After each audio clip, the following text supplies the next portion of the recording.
You're listening to the Sacred Mama Podcast. I'm your host, Kara Ray, aka the Sacred Mama. I'm a mindset and relationship coach, helping mothers nurture the relationship between themselves, their spouse, and their children. This is also sometimes inside of a co-parenting relationship.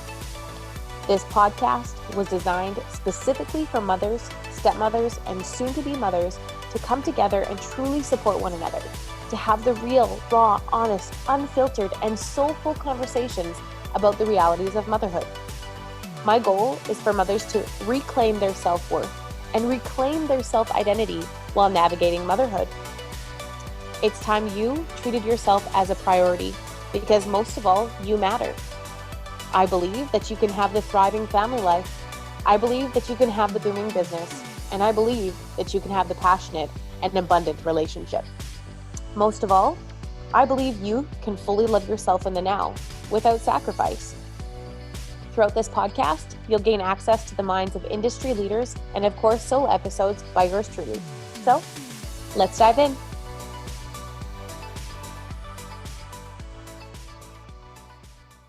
Today is going to be an incredible interview. So for those of you who don't know, Gina's my mom.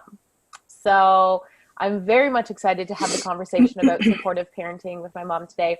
But before we dive into this, I really want to take a moment to introduce Gina and who she is and what she does in this beautiful world. And so Gina is a #1 best-selling author, you guys. She has published the Success Rituals. Holy, if I could say that word 10 times fast. The sex rituals might be fun to write. I don't know. And so she's a certified happiness life coach, integrative nutrition coach. There we go. An online business mentor. So my apologies for having some word vomit there and not being able to control my words today. It's all good. So like I said, you guys, Gina is my mom. So you'll probably hear me say Gina, mom, a few times today because we're doing this today. But I felt that this was an extremely important conversation to bring to the table because I know that there are moms in this space who desire to be entrepreneurs and really just don't know how this is going to positively affect their relationship with their kids, what's going to happen, how the transition is going to go.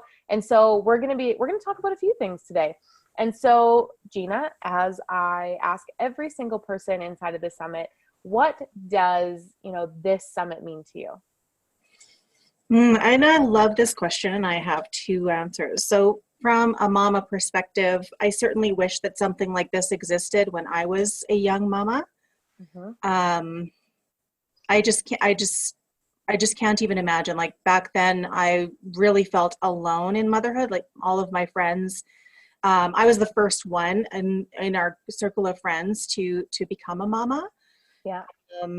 For the most part, there was a couple that followed shortly after, but it was a little bit lonely, right? We didn't have this type of support. I wasn't able to hop onto a handheld computer and be in touch with hundreds or thousands of others who were in a similar situation to me, or even to just get support or ask questions. Yeah. So it's an opportunity. Like that's my first answer to that, is it's an opportunity for mamas to get that kind of support. It's this is a blessing. This is a big blessing. And then the second answer to that is it's also an opportunity for me, even though I'm an empty nester mama. I have a grown, amazing adult child. But even the theme of this particular summit, Reclamation, it's very timely for me as a 50-year-old woman who is quite literally reclaiming her identity as a woman. Mm-hmm. And that's something that I did not do well initially, like in the earlier parts of my life. My wish for the mamas who are listening to this and watching this is that they get it right early on, so that when you get to be an empty nester, you're not that cliche of a woman who is reinventing herself or rediscovering or just even trying to remember who she really is. And that's where I am right now, just trying to remember who I am as a woman outside of motherhood, outside of a marriage, just me. Yeah. Well, and I think that's, a piece that a lot of the times is missing through motherhood is that identity of who we are outside of our marriage, outside of our relationships, friendships, outside of simply being a mom. Women are natural givers. It's really easy for us to end up in that place where we have given and given and given of ourselves to everything else, and the things that matter to our children, and the things that matter to our spouse, and the things that matter to our friends, that we somehow we lose ourselves in that. And I know that most women have read, you've read a book about a woman like that, or you've read blog posts or whatever, or a woman like that, and just don't be that woman. Get it, do it now. Figure out your self-identity now. Yes. And really own it. Yeah. Yeah. Do it now. My thing is do it now and do it messy if you have to. And because it doesn't have to, we talked about it's going to evolve, earlier right? this week. Yeah. Constantly, because we're ever evolving humans. So how could we not expect our human experience to also evolve itself? And but if you're not present enough to be present through the evolution, you get 20 to 30 years later and you're like, okay, now what? Yes. Yeah. Where do I pick up? What happened? And So there's going to be many different facets of this conversation that we're going to have today, but this is more, so the first question I have for you is more based on my personal perspective of, me growing up as a child, listening to you coach women and sitting on the couch and knowing that I needed to have some quiet time so that you could focus on business, and watching you go after your dreams, standing on stages, speaking to women and empowering women and just doing the thing. It's really inspiring as a child to witness your parent do something like this. And, I want to ask you, where do you believe that, your value system and that belief system kind of came from? So that I ended up believing that I could do, be, and say anything and achieve all because I witnessed that as well. Oh, that's a good question. I really believe that I had my finger on the pulse of who I was early on, and I lost that over the years, right? And so it's a real blessing for me to see myself through your eyes as well, because I can remember who I was then, which was very empowered and very determined and very much grounded in the woman that not only who I was, but who I wanted to become. And had I not understood, I was very fortunate to have insight into the idea of values, of having a values system. Yep. And I used to journal a ton. I'm journaling again. I'm getting back to some of the things that I used to love to do. But I think that really is because I was leading myself from my values. Freedom was a very, it's my number one value. Freedom / entrepreneurship. Yeah. I am, what a former client of mine used to say is, I'm an unemployable woman. I'm unemployable. I've been an entrepreneur most of my life. Yeah. Because freedom is my ultimate priority, really. Alongside of that, other values, really top values, are personal responsibility. And I believe that you picked that up over the years as well. Yeah. I really did lead from my values. And I believe that that's, you experiencing that and seeing me doing that. It wasn't something that I did intentionally, I'm going to lead from my values and that's going to have an amazing impact on my daughter. But, right. It's good fortune that that happened. And it's really good insight for the mamas who are watching this to get their values figured out so that can trickle down through the family. And in terms of values work, you're really great at doing this with your clients.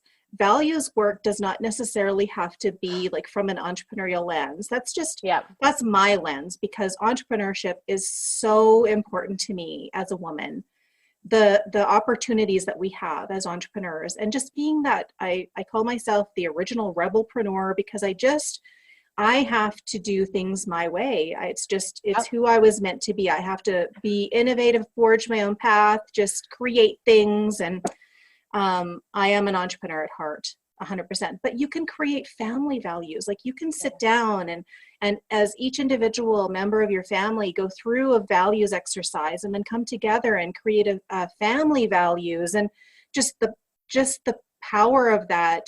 I hope that this conversation just conveys like how important that is. And I'm so proud of the woman that Kara is today. And I do see pieces of that. Like, we have shared values because I was leading from those values. It's not perfection, you guys. It's not perfection. No. Like, there's times where you get there's bright, shiny objects and things that take you a little bit away from your values. But as long as you know what those are, you can always circle back and get regrounded.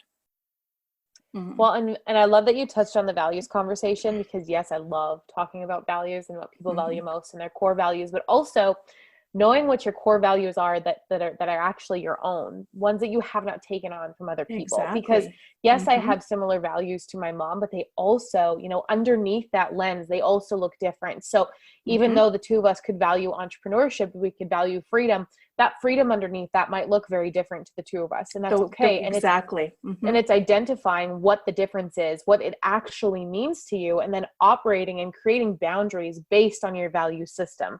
And then also creating, that's how you have priorities. That's how you make things a priority, by knowing what the heck you value most. And so I love that you brought this up, because as a kid, there's a memory that I remember. You were sitting on a table. It's not sitting on a table. You're sitting at the table. You're sitting at the table, and you were on a client call, and you would ask me nicely to just like read a book, do something. And I listened to you that entire conversation, like helping a woman and move through whatever circumstances it was at the time. I can't remember precisely, but I just remember listening to you empowering another woman. And that was really beautiful to witness as a child. And I think the whole stem of this is that your kids listen to you. They don't just watch what you do, but they also listen to the words and how you treat other people and like the values behind that, right? And my business is based off of my values. If you look at me and if you look at what I do and you look at the women I work with, I seriously value family time. I value my family. And my family is something that comes first besides myself. Like I'm the top priority, and then my family's here. And I have very, very close relationships with my mom, with my father, with family, extended family. It is the people I spend probably a good 90% of my time with when I'm not spending time with me. Yes, I still have friends, but I spend a large portion of my time with family because it's something I value. It's something I nurture. And so that's something you also see in what I do, because I represent that. Like, you represent your value system. When you're walking around, you don't want to be taking on somebody else's values, because then that's when we get lost. That's when we start comparing ourselves to other moms or to other women and doing things that we might not necessarily be doing. And so I want to quickly say hello to Deanna's on here, Samantha's on here, Brady's on here. Hello. And it says someone else's, but it's not showing up here. So hello, I'm sorry, I don't know who you are. It's not telling me.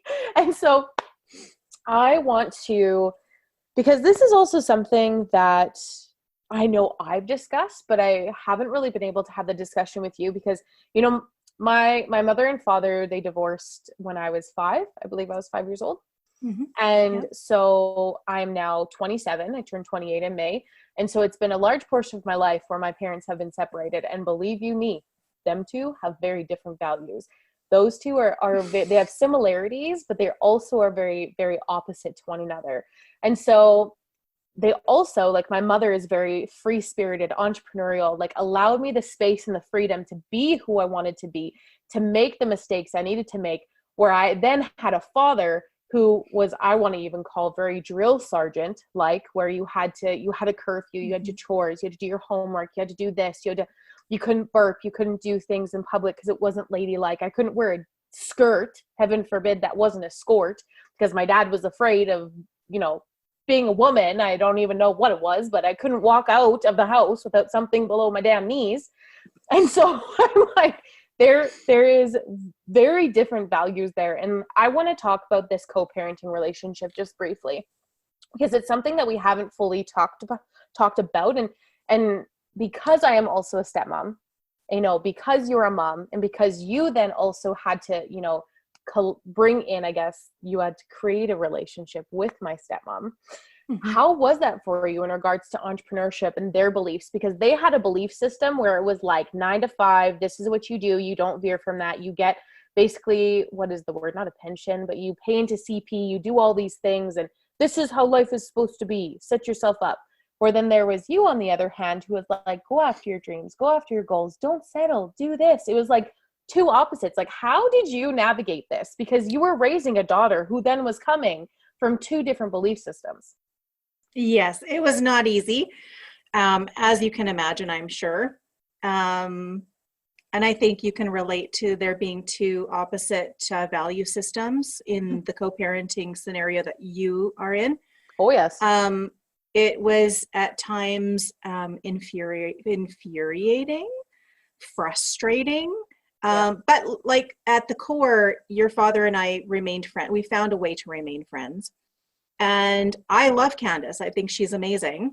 And she was a family friend that I had known before Kara's dad and her got together. So I think that definitely helped, is the fact that she was almost like family before she became family.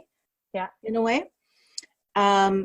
Also recognizing that the only thing that that was within my influence was when you were with me. Yes. And doing what I could to impart upon you the things that I believed to be important, knowing that at your other home that may not be the scenario. And I really trusted that. I had to trust. There was certainly apprehension and concern and like, good Lord, how is this going to turn out? But I had to trust that you would figure it out and that you would take pieces of each that were important to you. And I had to have faith that those would be the good pieces that you would carry with you. And growing up, the more, and I really want to touch on this because yes, like there was very two different belief systems, but also, what you believed to be true was what you also, potentially saw when you were younger, or things you didn't want to do. And it was the same thing for, my father. And so it's been within like the last couple of years where my father has actually apologized for certain things, because what he wanted to do is he wanted to protect. And a lot of the times as parents, when you're parents just in itself, but also when you're co-parenting, you want to protect your child from any sort of hurt. And sometimes that becomes overprotecting and thinking you're doing the right thing, and then later learning that wasn't the right thing. And so being very strict and having, my father was also very loving, you guys. So when I say that it was very much of like, it was very organized. I want to say it was very organized. But there was also a lot of fun inside of that. It was just like, he also raised me. So that value, like where he was there, he raised me to have an expectation for myself, that I show up for myself and that I do these things and that I'm in charge of like my space. So there was great things that I was taught there, but I was also taught on the opposite side from my mom that you can go after your dreams, goals, and desires, and you don't have to settle. Like you can do the big things, you can be the big things, and you can move through what anybody else's limiting beliefs. And I guess now when I look back at it, I see that yes, like even you, Mom, like there was limiting beliefs that you had that held you back in certain areas. There's also limiting beliefs that held my father back or my stepmom back, for things that they have now realized through me, then almost triggering them again for then becoming an entrepreneur. Like when I first became an entrepreneur, guys, my dad looked at me like I was absolutely crazy. And he went into protective mode again. He did the exact same thing when I first met my husband, because he had children. My father went straight into, that's not the man for you. Don't be in that relationship. Don't do that. He was protective. And I remember saying to him, like, I can't have this conversation with you anymore. Like this, I don't know where this is coming from, but you need to think about this before we continue this conversation. But the same thing with, you know, the way that we interact with our relationship, the relationship I have with my dad or the relationship I have with you, like things are just different. And I realized that there was a lot of like protecting and safety netting due to a lot of situations that they couldn't control. And a big one was the fact that you two were no longer together, and then raising a child based on what you believed to be true and then what he believed to be true. Mm-hmm. And so, you know, through entrepreneurship, the whole area that I was going to go in this, because I went on a little rant there, guys, is I wanted to touch on just the difference in the beliefs there, because how did you navigate that? Like standing, and not even just in the parenting relationship, but just with other people, because I know, and I've worked with moms who are in fear of what other people are going to say. They're in fear of what other people are going to think of them doing. And I really would love to know your perspective on, you know, becoming an entrepreneur and knowing that you're unemployable, that you're going to do this no matter what. And, you know, can you talk to the moms in here that are worrying about that? And like, what was the biggest boundary you had to place for yourself in order to continue going after what you wanted? I'll try to unpack that. Okay. So, for me, I went through a lot of different scenarios where it was so evident to me that I am an entrepreneur. And I knew this. I knew this as at a young age. And my dad actually really fostered that in me. My dad was an entrepreneur at heart as well. Mm-hmm. He did not successfully escape society's expectations of him as a man and a father and a provider. Yeah. But it was there. He really had that entrepreneurial spirit. And when I was young in high school, still high school aged, he had given me How to Win Friends and Influence People. He had given me some really cool books that he believed would help to foster what he was seeing in me, which was this desire to kind of push back against what society was saying that I had to do. And I was that person in high school when everyone else was looking at, they were filling out their applications for university. Mm-hmm. And I unequivocally, without hesitation, decided not to go to university right away, because choosing to do one thing for me was like removing oxygen from the room. Yeah. I'm very multi-passionate. I could envision myself doing so many different things well. I was interested in so many different things, and having to choose really at that time felt like I would be like losing a limb in some way. And so I really felt the need that I had to incubate. And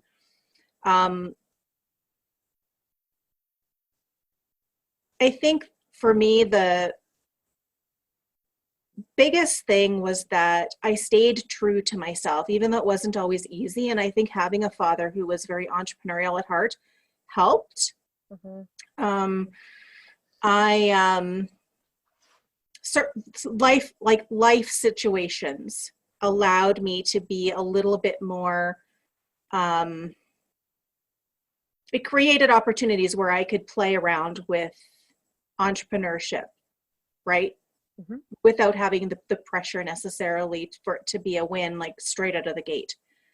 And I knew that just the idea of entrepreneurship itself was something that I had to investigate, because I loved it was when I discovered the idea that, wait a minute, I could be whatever I want to be without having to go to university, without having to do this, and I could really be, invent myself in a career. Yeah. That I believed every woman should know. Like, that's one of those things that you want to shout from the rooftops. Like, wait a minute, you don't have to do that.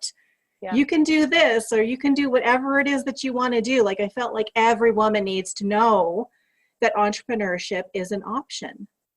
Yes. And through the years, I have stepped away from entrepreneurship because of life. When your dad and I split, I had to get a job because it was life. Yes. Right? I had to support as a single mom. I'm in that place again, right? Like on my own, and really looking at what I want to do next as an entrepreneur. I've done a lot of things as an entrepreneur, which is really fun. because there really are no rules. You get to make up the rules when it comes to entrepreneurship, and it is just so much my style. If you're multi-passionate, if being an employee is painful, right? Having to ask someone if you can go on a holiday. And I'm the type of woman, I just need to be able to plot my day and make those decisions for myself. The cost, of course, is that security that a job may or may not provide. I think that in our society, the security of jobs is becoming, like, things are changing so rapidly that job security is not as much of a thing as when I was younger, when you were little. And so at the time I was really bucking up against that particular ideal, which your dad and your stepmom held very true, in that you graduate from high school, you go to university, you get a career, you get a job, and you stay in that job for like the next 40 years until you retire. And for me, there is nothing that would make me want to like poke my eye out with a pen than something like that. It actually, for the mamas, I like this is dating myself, because this probably isn't an animated film you might have enjoyed with your kids, but the Bee Movie, Barry B. Benson. I am a Barry B. Benson. There is this scene where they're doing a tour of the hive where they make the honey, and they're chit-chatting about how so-and-so is going to be this, and like, you're going to do this, and you could do that. And Barry asks, well, for like, how long would I do that? And they all in unison turn and like, for the rest of your life. And it's this like scene from a horror movie almost for Barry, right? Because he's like, and then his entire mission becomes escaping the hive. Yeah. And I escaped the hive as an entrepreneur. I am a Barry B. Benson. And you can make the honey for the rest of your life in the same thing, doing the same thing forever and ever and ever.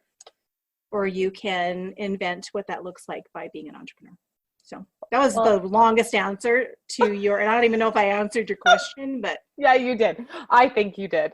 And like we even said, like before we even got on here, we had the conversation about how this conversation was going to go, whichever which way it wanted to go. And because I really wanted women, moms that are specifically in this space, to really see that you can have this beautiful relationship with, with a mother. You can have this beautiful relationship. Like me and my mom also work together. We also do things together. So we've created a beautiful program, which is actually somebody is going to get access to, which is beautiful.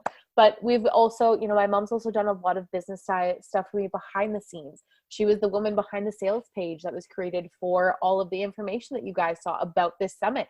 Like, it's beautiful to have this connection in it. And I know that not everybody has this beautiful, flourishing relationship, but there might be someone that represents that relationship for you. And I really hope that you nurture that and you encourage that relationship, because it doesn't have to simply be mother and daughter. Like, I want to make this very clear, is that I have this flourishing and beautiful relationship with my mom, and same with the one with my dad and my stepmom.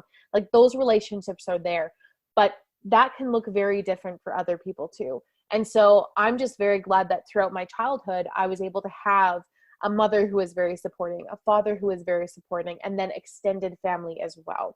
And so I believe that is also, in regards to who I am as a stepmom, there's things that I've had to come to my mom about that she not necessarily knows how to also handle herself. And she just says, I'm so sorry you're going through this.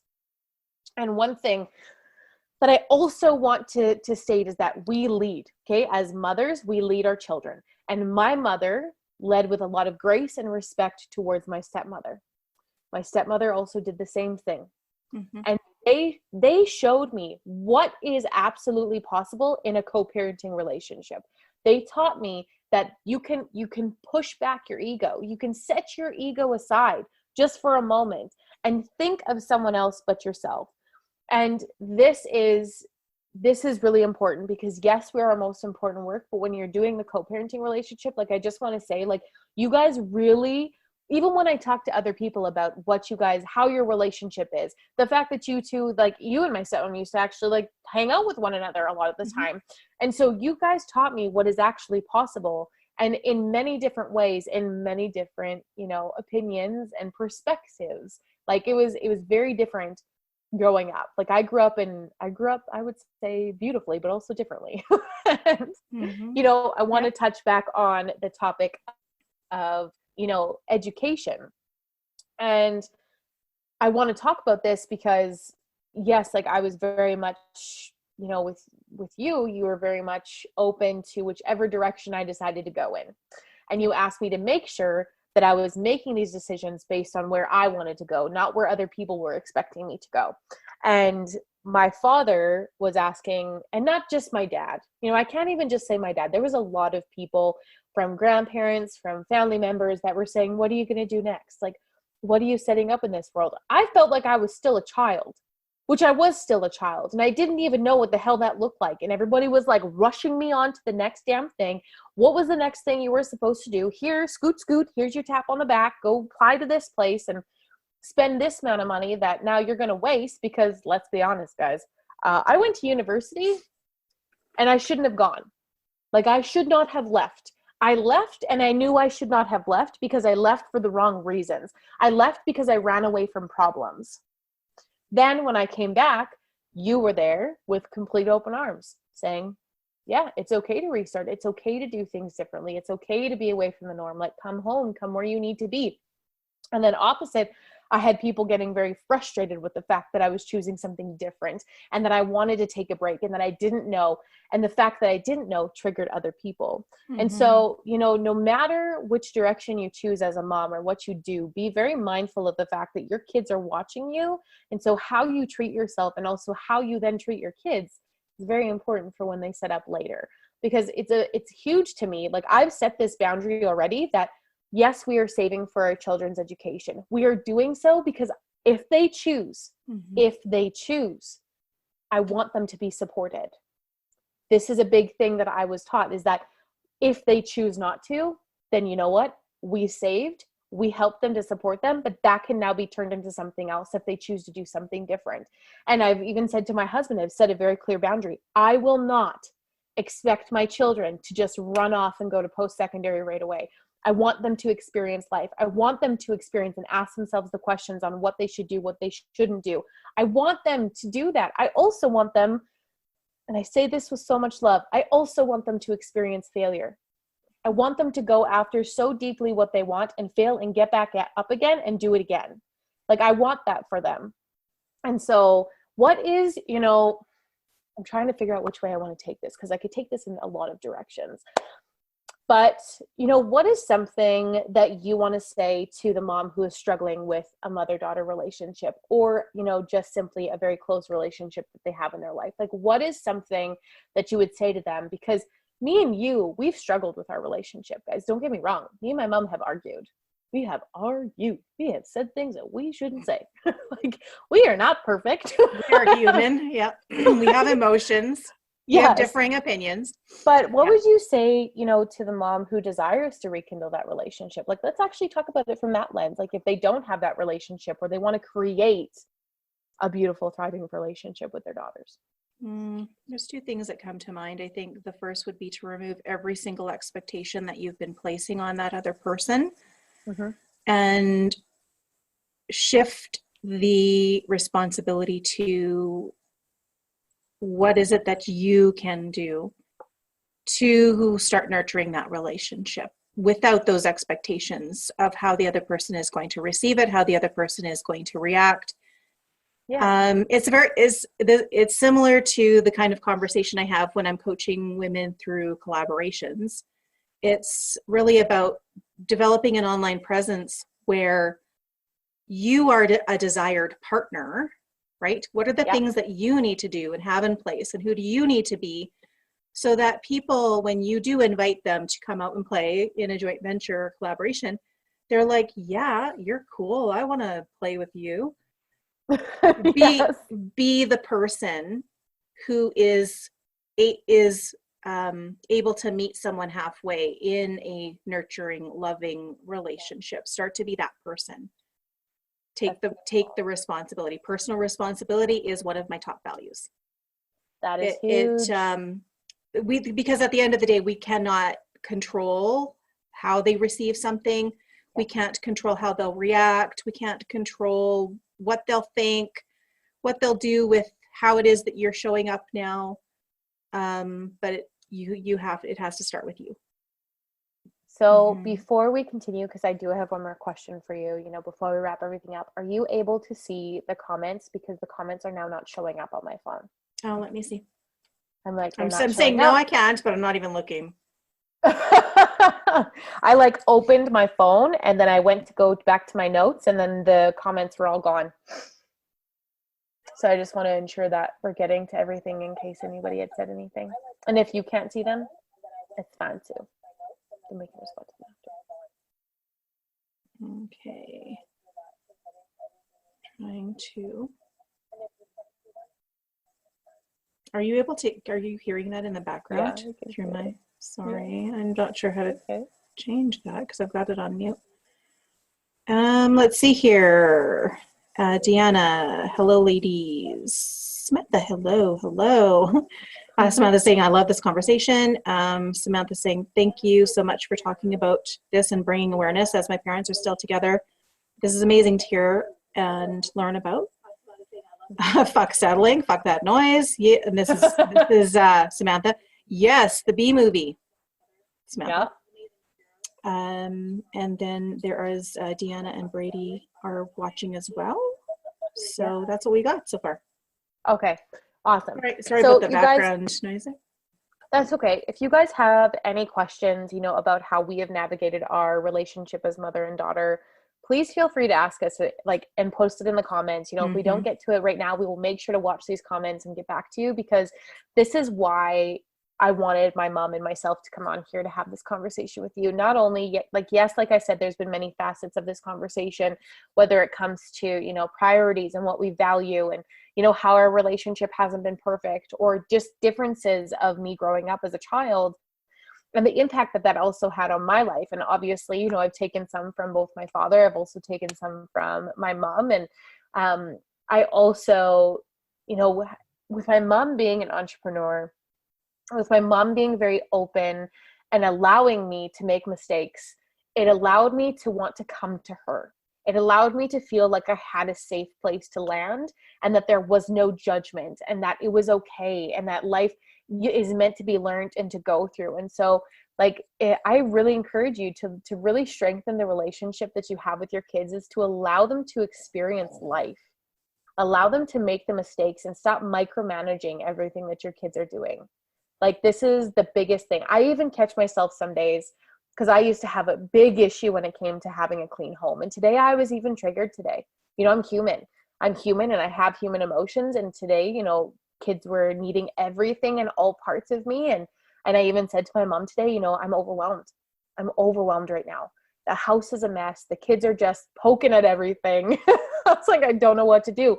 But being able to go to someone who can take you from here and then put you down here is so important. And without that also being nurtured as a child, she wouldn't have been the person that I would have been comfortable going to when I felt overwhelmed or when I felt like things weren't going right. And so stop micromanaging your kids and let them play, let them be messy, let them be themselves, let them experience life the way they're supposed to experience life. And so before we wrap everything up, I really want to ask you, as an entrepreneur, as a mom, what has been the biggest non-negotiable you had to set for yourself as an entrepreneur, but also to balance that motherhood piece?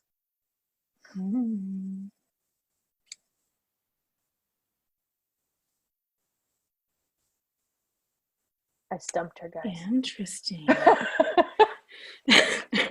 I think for me, the biggest boundary I think that I ever created for myself was just, anyone who knows me knows that I am unemployable. I'm an entrepreneur. And even though there were times where there was the expectation that I would somehow not be who I am, where those expectations or desires were, people tried to impose those on me, like the go get a real job comments. Yeah.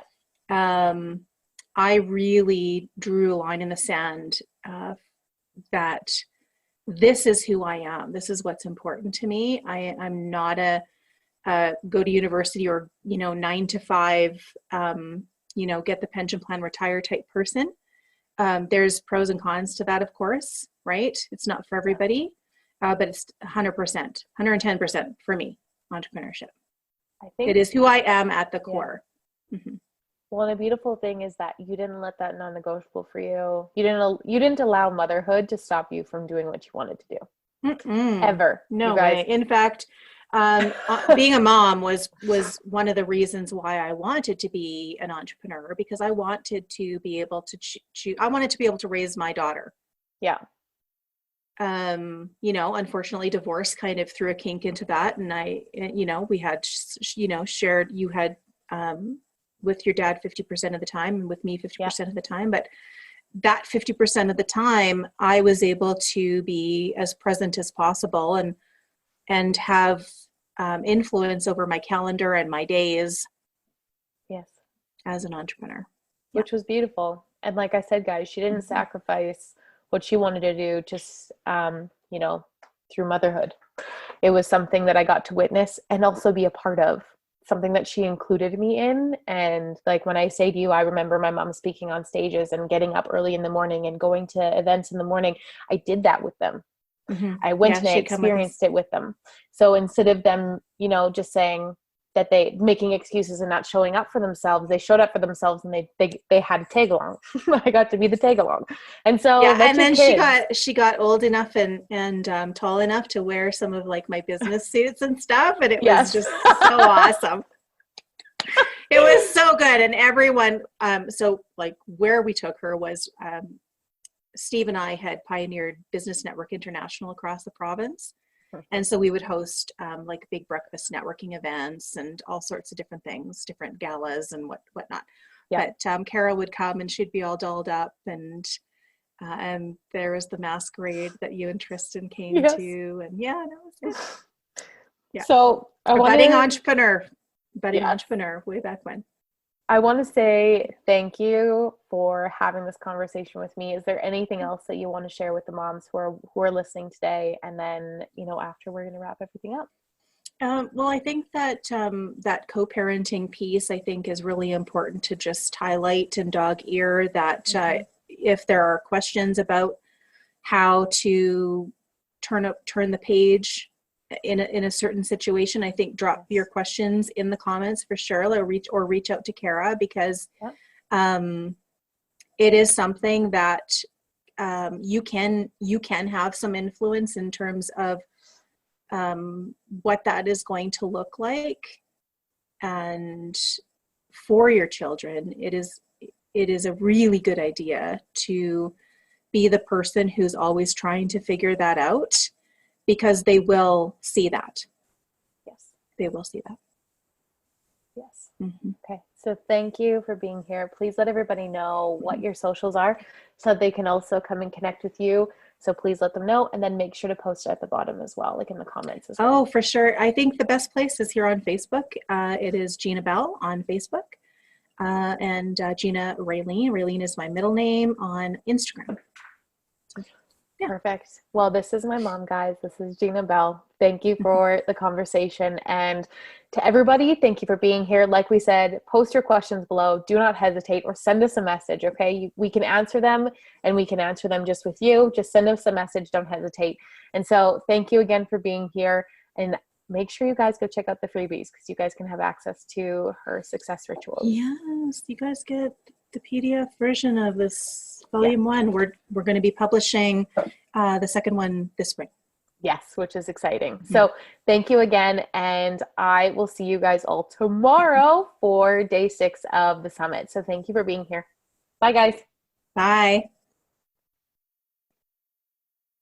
Okay, awesome.